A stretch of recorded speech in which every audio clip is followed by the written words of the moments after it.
এবার অসুস্থ হয়ে হাসপাতালে ভর্তি আছেন অন্তর্বর্তী সরকারের প্রধান উপদেষ্টা ডক্টর ইউনূস।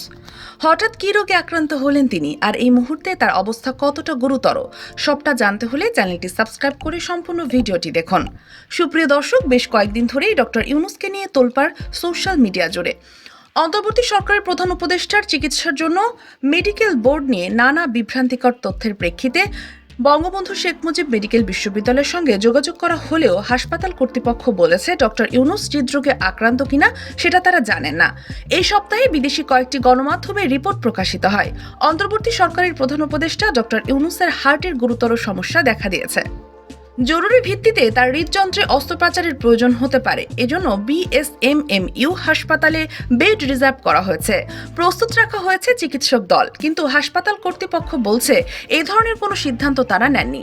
ডক্টর ইউনূস হৃদরোগে আক্রান্ত কিনা সেটাও তারা অবগত নন। প্রধান উপদেষ্টার হার্টের সমস্যা আছে কিনা এই প্রসঙ্গে অধ্যাপক ডক্টর ইউনূসের মেডিকেল বোর্ডের প্রধান অধ্যাপক ডাক্তার মোহাম্মদ মোস্তফা কামাল বলেন, আপনাদের মাধ্যমে জেনেছি, আমাদের সঙ্গে ওনার কোনো যোগাযোগ হয়নি। ডক্টর ইউনূসের মেডিকেল বোর্ডের চিকিৎসক টিমে ৩ জন হৃদরোগ বিশেষজ্ঞকে রাখা হয়েছে। বিদেশি গণমাধ্যমের রিপোর্টের এই বক্তব্য প্রসঙ্গে অধ্যাপক মোস্তফা বলেন, আমাদের মেডিকেল বোর্ডের কোনো চিকিৎসক হৃদরোগ বিশেষজ্ঞ নয়। এখানে যেটা ভুল হচ্ছে সেটা হলো কার্ডিয়াক অ্যানেস্থেসিয়া। ওনার সবাই অ্যানেস্থেসিয়ার চিকিৎসক। ICU, general ICU, surgical ICU, এইসব বিষয়গুলো আমাদের অ্যানেস্থেসিয়া বিভাগের অধীনে পরিচালিত হয়।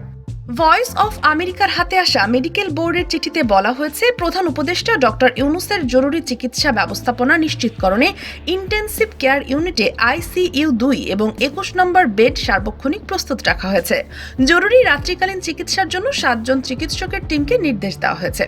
এই সংক্রান্ত এক প্রশ্নের জবাবে মেডিকেল বোর্ডের প্রধান বলেন, একদম লাস্ট অবস্থায় রোগীকে সবসময় আইসিইউতে আনা হয়, এটা ঠিক নয়।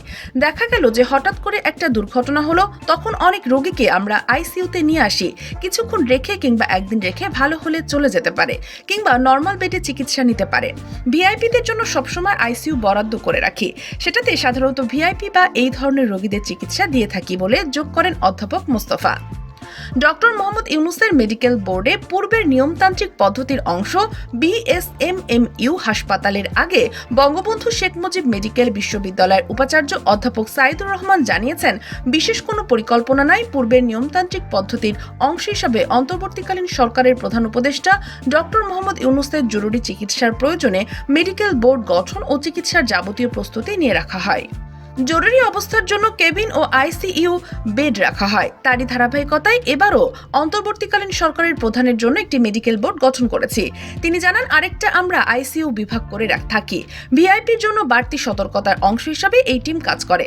অধ্যাপক সাইদুর রহমান জানান, প্রধান উপদেষ্টার চিকিৎসার জন্য সব বিভাগের চিকিৎসকদেরকে নিয়ে আরেকটি মেডিকেল বোর্ডের খসড়া প্রস্তুত করা হয়েছে, তবে এটি চূড়ান্ত হতে আরও ২-১ দিন সময় লাগবে বলে তিনি যোগ করেন। অন্তর্বর্তী সরকারের প্রধান উপদেষ্টা ডক্টর ইউনূসের বাসভবন বিএসএমএমইউ হাসপাতালের একদম পাশে হওয়ায় একটু বাড়তি গুরুত্ব দিয়ে মেডিকেল বোর্ডগুলো গঠন করতে হচ্ছে বলেও মন্তব্য করেন হাসপাতালের এই উপাচার্য। এদিকে প্রধান উপদেষ্টার প্রেস সচিব শফিকুল আলম জানিয়েছেন, ডক্টর ইউনূস এই মুহূর্তে ভালো আছেন। প্রধান উপদেষ্টা ডক্টর ইউনূসের প্রেস এক ইন্টারভিউতে বলেন, ডক্টর ইউনূস স্যারের চিকিৎসক আছেন। সরকার প্রধান সুস্থ থাকুক বা অসুস্থ থাকুক, সব একটা মেডিকেল বোর্ড থাকে বলেও উল্লেখ করেন প্রধান উপদেষ্টার প্রেস সচিব। ডক্টর ইউনূস শারীরিকভাবে একদম সুস্থ আছেন বলেও জানান শফিকুল আলম। তিনি বলেন, তিনি খুব ভালো আছেন, প্রতিদিনই কাজ করছেন। তো প্রিয় দর্শক, ডক্টর ইউনূসের জন্য সকলে দোয়া করুন, আর তাকে আপনাদের কেমন লাগে কমেন্ট করে জানিয়ে দিন এবং আমাদের চ্যানেলটি সাবস্ক্রাইব করে পাশে থাকুন। ধন্যবাদ।